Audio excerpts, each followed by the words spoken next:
There is a man, his name is Vladimir Putin, and he is going to be participating in his inauguration for the fifth term as president of the Russian Federation. United States will not send Austin, will not send Antony Blinken or any other officer from the government to this inauguration in Moscow tomorrow, May the 7th. President Biden will not attend this ceremony. However, the United States recognizes Vladimir Putin as the president of the Russian Federation for 6 more years. United States, at the same time, as you well know, has a very big problem in terms of who is going to be elected as the president of the United States. Biden or Trump or Kennedy or somebody else. United States, a country sending millions of dollars to other countries. United States sending millions for war, while in the United States, there are more than 40 million people that live in the most difficult situation of povertyness in Pennsylvania, in California, in New York, in many different places of the United States. All this money that is being sent for war is not going to help the people of the United States of America. Tomorrow, Vladimir Putin is going to start again as president of Russia for the fifth term, the longest since Catherine the Great in the 1700s. It's incredible. I've never seen other president like Vladimir Putin lasting so long as the president of his country.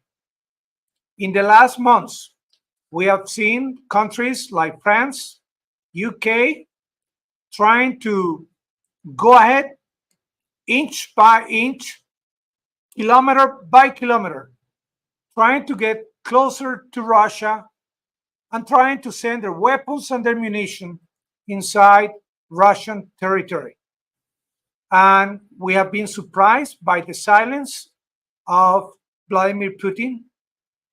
He was the director of the KGB. He's a man that has a lot of experience and knowledge in the matter of nuclear weapons, in the military intelligence, in how generals of the Western world think and act. I am pretty sure that Vladimir Putin, every day on his desk, he gets information of what's happening in the White House, the Pentagon, or what happens in the German or French government. Vladimir Putin is a man of great patience. Vladimir Putin is the president of the largest country in the world. His country has had in the past so many sanctions, so many millions of rubles, dollars, and euros that have been confiscated by the West.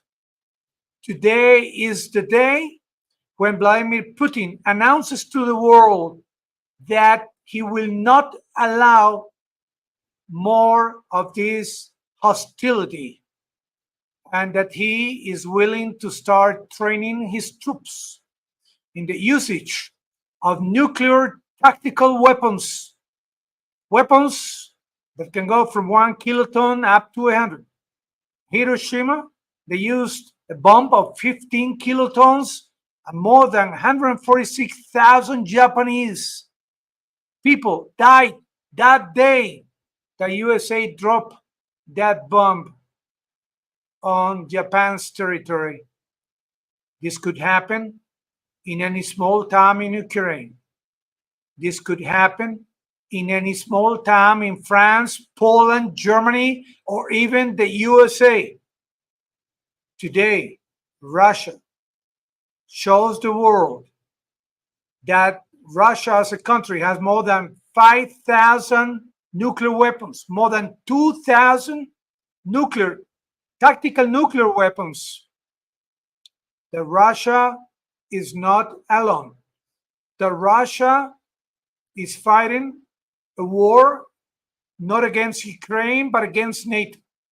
That Russia wants to protect all these Russian regionals that live in Ukraine in the east side, but the Russia is also willing to go west 1 kilometer, 100 or 1,000 if the OTAN, the NATO countries, continue with their idea that they feel is safe and ethical, like the British government thinks, to attack Russia using British weapons. Vladimir Putin, and I'm pretty sure tomorrow in his speech, in his 5th inauguration, he will be pretty clear in expressing his anger against these new tactics of the West. Look at the ambassadors from UK and France. They had to go to a meeting at the Minister of Foreign Relations in Russia, a meeting that lasted only 30 minutes. And after this meeting, President of France, Macron, said, no, we don't want to mess with Russia. We don't have anything to do with Vladimir Putin. We want peace. Of course they want peace. This is a matter of how much the West can suffer if they continue with these tactics against the Russian Federation.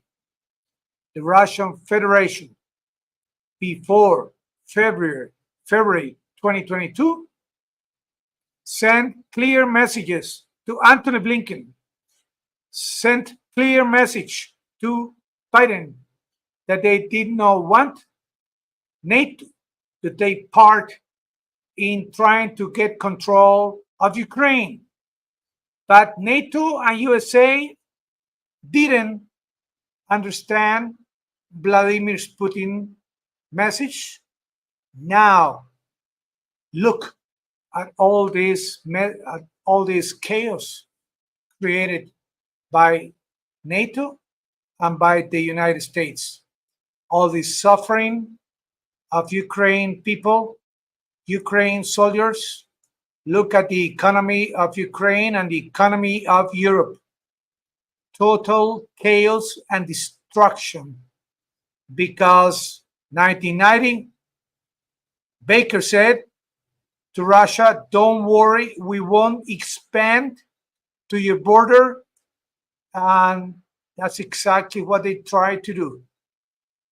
Nowadays, all these thousands, hundreds of thousands of Ukraine people that have died in the war, should their families remember what happened.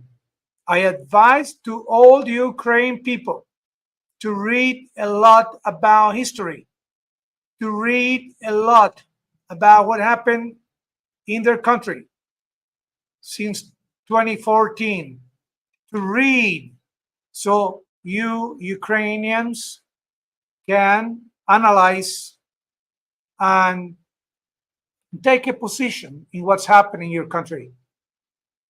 And this is escalating. Every day is getting worse and worse. Friends from America and from Europe that want peace, I welcome you today to my channel. Have a good night, a good day. I wish you the best. Saludos.